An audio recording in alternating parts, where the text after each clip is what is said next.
Namaste to all the viewers. It's my pleasure to welcome you all back on this national webinar series, Yoga Ramayana Vishwakosha History. We are glad to have with us Dr. Ishwar Basavareddy sir for our sessions.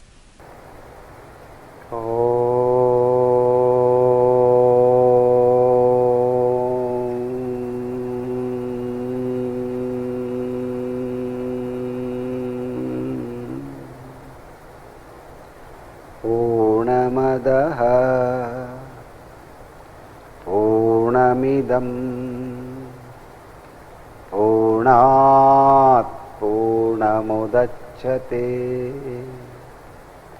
पूर्णस्य पूर्णमादाय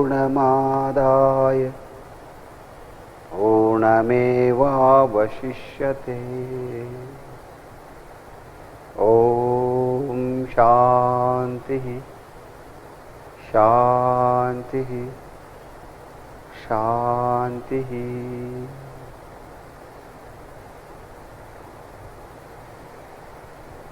Namaste, pranams to you all, pranams to most respected Guruji, pranams to disciples of Lord Sri Rama, pranams to all yoga enthusiasts who are participating in this discourse on Yoga Vasishtha. Yesterday we have discussed ways to calm down the mind. So understand the mind and its nature and what are the ways and means to conquer the mind and to calm down the mind so that I can realize my true nature. This is the entire essence of our these 7 days discourses on Yoga Vasishtha. So that's why to understand this, it was very essential to understand the philosophy of Yoga Vasishtha, which we discussed elaborately on 3rd and 4th day. And before that I had given the very important sadhana of the 4 pillars for the spiritual journey of, as envisaged in Yoga Vasishtha. So let us continue to understand the mind and its nature and what are the means and methods, ways given in the Yoga Vasishtha by Maharishi Vasishtha. Manohi bhavana matram. The mind is mere thought. We add something thought and emotions. And thought is the mind in motion, literally having the property of fluctuation. The thoughts are moving one after the other, one after the other. Now slowly we are coming into the practical approach. So the thoughts are coming one after the other, therefore the mind is in motion, having the property of fluctuations. Its actions are directed by the nature of thoughts, according to the nature of the objects of the thought. It depends upon the object of thought, the nature of mind. The mind reacts. Kama, Krodha, Moha, Mada, Matsara. So depends upon the person standing before us. There are 6 people and we have 6 type of feelings, emotions, 6 type of thoughts will come. That's why in my opinion I don't distinguish between thoughts and emotions. There is a relationship. Therefore when we meditate according to various means and methods of meditation, especially Yoga Vasishtha, why I am emphasizing it, it's a mind is nothing but the bundle of thoughts. So it's motion, and thoughts are associated with emotions. Therefore, the nature of the objects of the thought our mind becomes in that. And the result of the act is felt by the everybody in his mind. So it has been felt, and then according to that there will be reactions in the body also. Sometime the different organs work, nothing else. So one person standing, there are 6 persons standing before us, and each person creates some thoughts and emotions. Accordingly our body reacts. Sometime a very pleasant personality comes before me, I am mudita, harsha, santosh. So then I feel very relaxed, calm, quiet. Somebody who is, I am becoming angry, suddenly my blood pressure increases, heart rate increases, and adrenal secretions, all these things are happening without doing anything. Just I am sitting and 6 persons are coming one after the other. I am fully charged, and if I am engaged in mind, if I start reacting to that, so I get influenced by the person, the object standing before me, coming before me. Thoughts and emotions are created, and body is not at all moving, and that has the impact on our body condition. This is the method, my friends. Therefore, it's very, very important to understand the nature of the mind. The mind has come into existence through this imagination on the account of forgetfulness. Like the experience of one's own death, in a dream it ceases to exist when scrutinized. The idea of self in what it is not the self is due to incorrect understanding of the mind. The idea of reality is the idea of reality in what is unreal. This is he, I am this, that is mine. Such ideas constitute the mind. Associating with the worldly objects, not the absolute. Such type of small things, and slowly it constitutes the mind. It disappears when one ponders over these false ideas. It is the nature of the mind to accept certain things and rejects others. Sometimes we accept and sometimes we reject. And both acceptance and rejection, this is nothing but a bondage, nothing else. Therefore, the mind is the creator of the world. Again, repeatedly, the world is created in our mind. Mind is the creator of the world. The mind is the individual living principle. Only that which is done by the mind is regarded as done, not what which is done by the body. This is a very important statement. What which is done by the mind is regarded as being done, not which is done by the body. Therefore, the importance of mind and its creation of the world can see that. The mind is the cause of the objects of perception. The 3 words depends upon it. When it is dissolved, the world is also dissolved. It is to be purified with effort. Therefore, the mind is bound by the latent impressions. The impressions are deep rooted. That's why prarabdha karma, sanchita karma. When there are no impressions, it is free. That's why Maharshi Valmiki says, O Rama, bring about quickly through discrimination.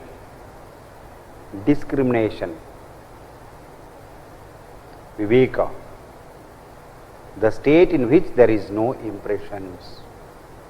That's why through meditation, through dhyana, so we are slowly going into the roots of our impression, thoughts, bundle of thoughts deep rooted in our chitta.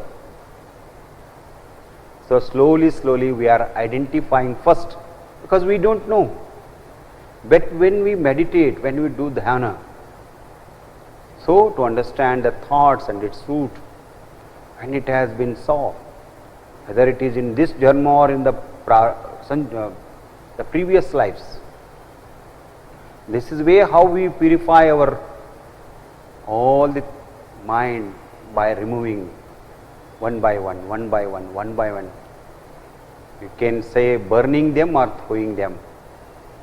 Not only throwing them, but also throwing them, completely burning the seeds so that it will not again pluck and grow in another few days or few years or in the next chapter. So that's why the yoga of Patanjali, yoga of Buddha also emphasize the dhyana. So there we have to go through the deep rooted thoughts and impressions and remove them. When one knows the real truth about acceptance and rejection, and does not think of anything but abides in himself, abandoning everything, his mind does not come into existence at all. Therefore, the mind is terrible in waking state. It's always moving, dynamic. Gentle in dream state, very stable. And dull in deep sleep. Doesn't have much activity, it's always dull. And dead when not in any of these three states. According to the psychologist, we have the waking state, dream state, and the deep sleep state. So when it is in deep sleep, it is dead, nothing else. The mind, after removing all impression, itself become merged in the self. Because when you become shunya, there is no thoughts, nothing, then slowly it takes place of its own nature. What is that nature? Brahman, absolute. Therefore merged in the self. This is a simple method of understanding the mind and how the dissolution of the thoughts and completely stilling the mind without any thoughts, how we can enter into the state of absolute. But what happens? The mind is in samsara. The mind is also said to be bondage. The body is activated by the mind, just as a tree is shaken by the wind. Tree is standing, but whenever wind flows, the tree is moving. So thought comes, body reacts. So there is no thoughts. That's why in the dhyana or in absolute silence, so there are research shows that our brain functions, heart functions, like lungs functions, vital organs, what you are calling upon, they are all in deep rest. What has been developed by various yoga masters, conquering the mind, taking them to the deep rest by various means and methods.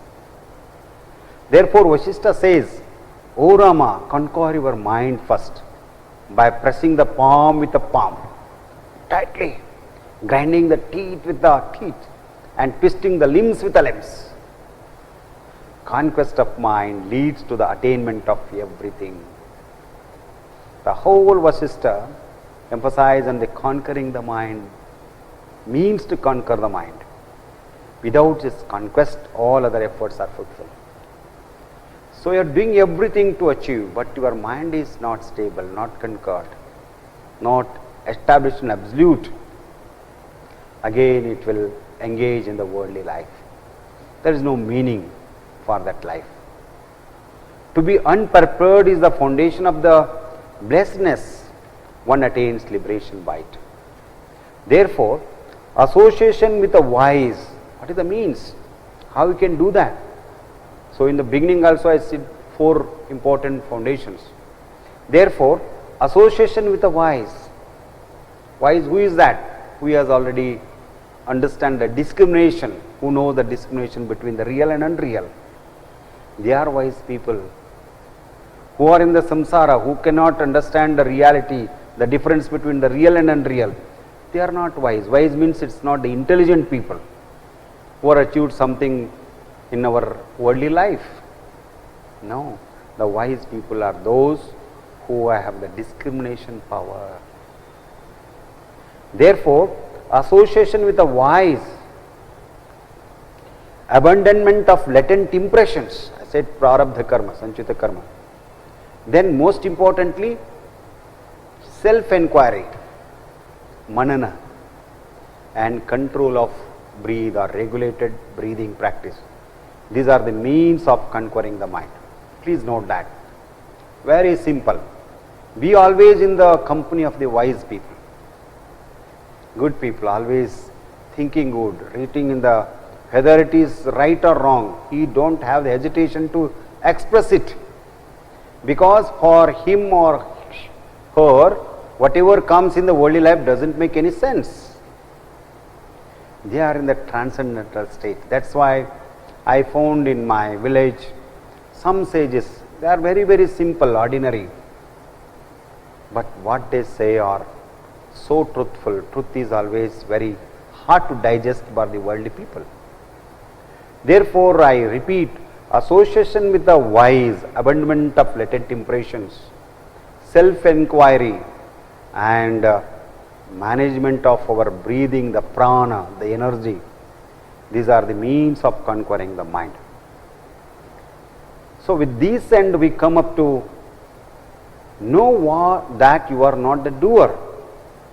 So, are you doing all these things? No. What is action or work done? Work done is displacement. I talked about 3 types of displacement or movement yesterday. They are samvit spanda, moment of knowledge. Knowledge is flowing. Manasa spanda, moment of mind.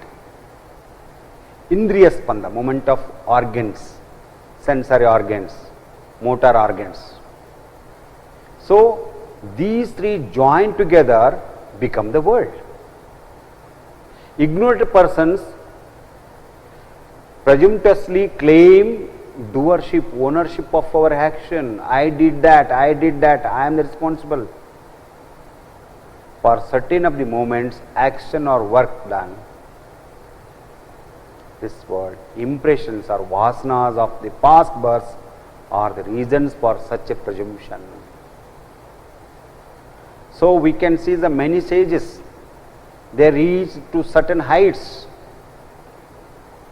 So, as I said in earlier, some people have born with this sattvic nature. You can see the Shankara and so many great people. At the very young age, in the childhood itself, they understand the reality because of the past impressions, the vasanas, impressions. Therefore, suppose a person rids himself of all these past impressions, would he be still involved in action? Surely he would be, but he has no claim of doership for the actions. Very important. So, I am not claiming anything because it's all creation of the mind. He feels that action just go on like on iron fillings moving towards a magnet. So, magnet attracts the irons, they are all small pieces going towards the magnet. So, we are all going through the vasanas or impressions or the senses.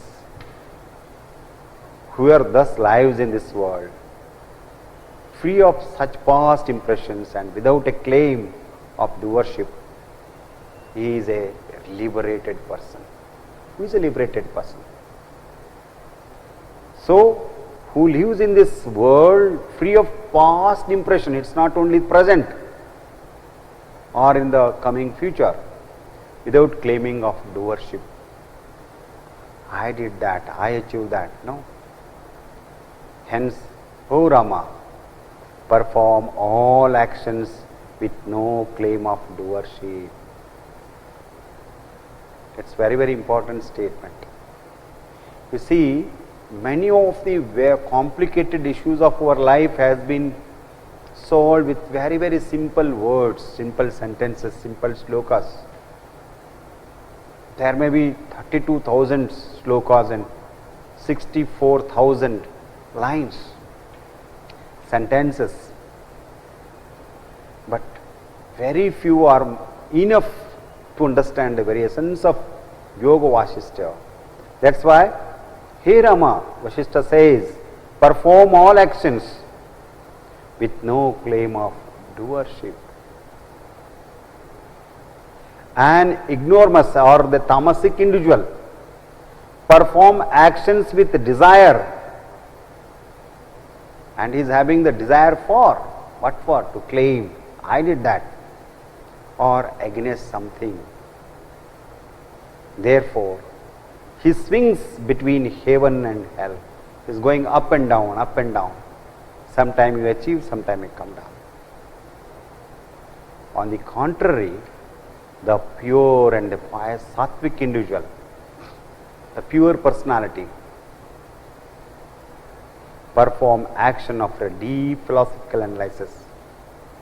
That's why always I am repeating to all my student friends, all my colleagues, the philosophical analysis, the Indian philosophy, many people read Vedas, Upanishads, Shaddarshanas, but many people doesn't know the analytical philosophy which analyzes the logic. Many people doesn't understand. Once you understand the analytical philosophy, analyzation of the thoughts process, analyzation of the events happening before us, Vasishtha emphasized that. Vasishtha emphasized that. You can see the ancient wisdom. Now so many emotional intelligence, all these questionnaires are coming, we are doing the research, anything, but the ancient wisdom has been already stored, but they are in our Devanagari literature. One has to understand, practice, interpret and make the model and present to the world so that the entire mankind shall be benefited. Therefore, on contrary, the pure or the pious sattvic individual perform actions after deep philosophical analysis, freeing themselves from bondages of desire. They achieve Nishkevalam Padam, that is liberation. So, we may achieve, suppose I saw many people were starving for many awards, that, this, beyond, doing all these things, writing letters. Always I ask, how many of us are remembering the highest civilian award, the persons who got the highest civilian award? We have 131 or 35 crores people. The highest civilian award has been conferred to few people, not hundreds. How many of the total population knows them? Nothing. World is so, we are in a small cave. It is the ocean. It's the Akash, Ananta. Therefore, the person is in that state of Ananta, ignores all these worldly things, because it is in the highest reality, higher reality. Simple example, swimming in the street, in the very populated streets. So I have to slow down my vehicle, knowing that, this, etc. But if I am high in the sky, flying in the sky, can you see I don't have the bondage? I am free. I am not perturbed by the vehicles surrounding us. I am not to escape, I have not to slow down. This constant state, I am moving in the sky. So that's why, if we elevate ourselves, the conscious level elevated to the higher states of consciousness, We are different individuals. We may act in this world, but we are different individuals within.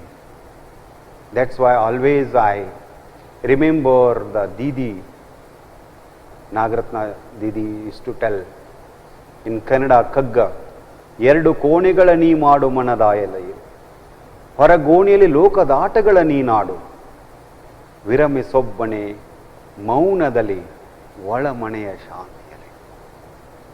So I have read many of the great poets, great people in Kannada literature in my childhood, impressed by them, the DVG, many people. So at the end of the day, now I analyze, they are all really yoga people. They stay in the highest level of consciousness. They are not perturbed, they are not bent for getting this award, that award, love, affection. I found, and I have an opportunity to very closely live and watch such legend people who have achieved everything in worldly life, but they are very, very simple because they live in that inner silence. The outward they are doing everything. Oh Ishvara, come, that, this, you do that, everything. But once they complete that action, they are very, very deep silence, no desire. So this I saw in my earlier days, which influenced me, because many people in yogis means just sitting in Himalayas, etc. But yogis are just moving around, but only thing we have to understand them because they are very simple, humble. I have seen many people in the university, S. Vyasa, in my earlier days. But we don't recognize such legends in our lifetime. So Yoga Vasishtha teaches us that is Nishkevalam Padam, that liberation. They are all liberated people because they have come out from the bondages of our impressions. The mind is playing. Therefore, Rajasic and Sattvic individuals may in early stages go through a few ordinary births. They steadily improve their Sattvic quality and attain liberation. That is the way things move normally. Sometimes there could be exceptions. An individual, because of his good deeds in past births, may suddenly obtain supreme knowledge, absolute knowledge. It just happens like a bolt from the blue. Even in the absence of a guru also, sometimes all these impressions coming, it could be associated with an extraordinary event. So here we have to note, I have given the very important couplet in Kannada. The meaning is, we have to do everything in the world, what Vasishtha said in the earlier. Oh Rama, you attain the liberated state, but you should not disengage in the worldly life. So if your father is giving you the crown, get it, do the deed, but inside you should be a liberated person. What is that liberation? No thoughts, no emotions, no bondage, no desire. But you are performing your duties with utmost accuracy, perfection. What is that? Karmanye vadhikarasya mahapaleshu. And you are loving the people like a God. Unconditional love towards every individual. So that makes you what you are. You are so much of emotions with every individual. You are so much of attached with every karma that bring the success in life. But at the end of the day, you are not attached with your karma, what Gita taught us. Vasishtha also emphasized that. Therefore, end of the day, we may note here that Maharshi Valmiki used the word Nishkevalam instead of Kaivalyam. Absolute oneness. Nishkevalam. Nishkevalam Padam means Nitaram Kevalam Pada. That is absolute aloneness. Absolute aloneness. It is not absolute oneness. So where Shankara says it is absolute oneness, aham brahmasmin, but here it is goes with absolute aloneness. When Purusha separated from the clutches of all the Prakriti, even he don't have the sattva, rajo, tamo guna, because they are the ingredients of the Prakriti. Therefore, when he separated, he is absolute aloneness, pure consciousness, absoluteness. So the mind becomes bound by the thinking, I am not reality. It becomes completely leased by thinking I am reality. When the mind is abandoned, everything that is dual or single is dissolved. What remains after that is the supreme reality, peaceful, eternal and free from miseries. What is that happiness?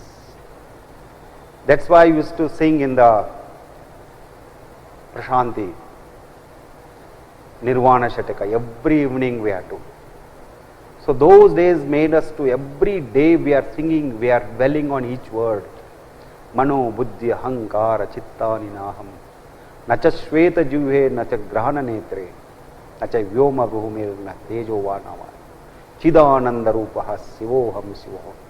That's why in the beginning itself I said there may be some differences at the end and all these things.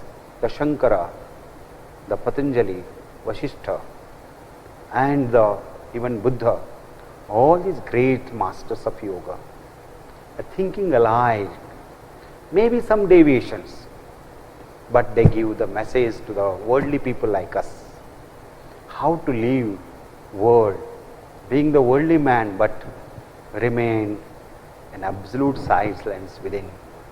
Therefore, this is nothing to equal to the supreme joy felt by a person of pure mind, who is attained the state of pure consciousness and overcome the bondages. What is that bondage? Birth and death bondage. So I conclude the famous definition of Yoga Vasishtha. Mana prashamanopayo yoga ityabhidiyate. Yoga is the method or the technology through which tranquility and peace of mind is attained by overcoming the desires, by overcoming the past impressions.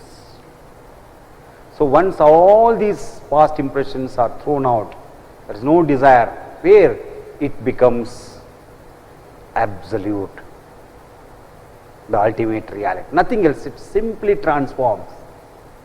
Because we have created the world, then now the world has been removed. So it is shunya, but what is taken the shape? It is taken the shape of infinite, ultimate infinite.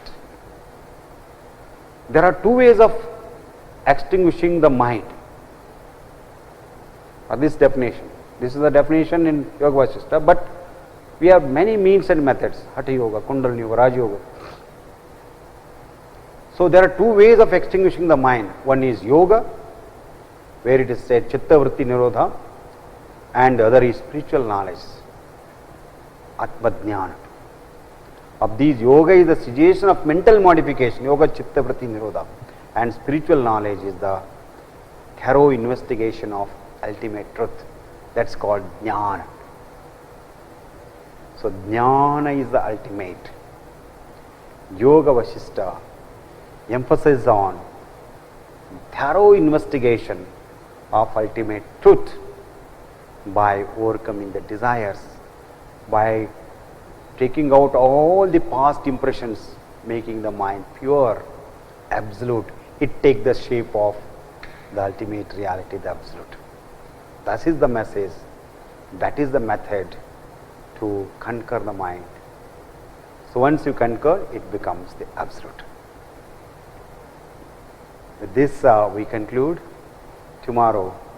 So we'll sum up. So what is the liberated person?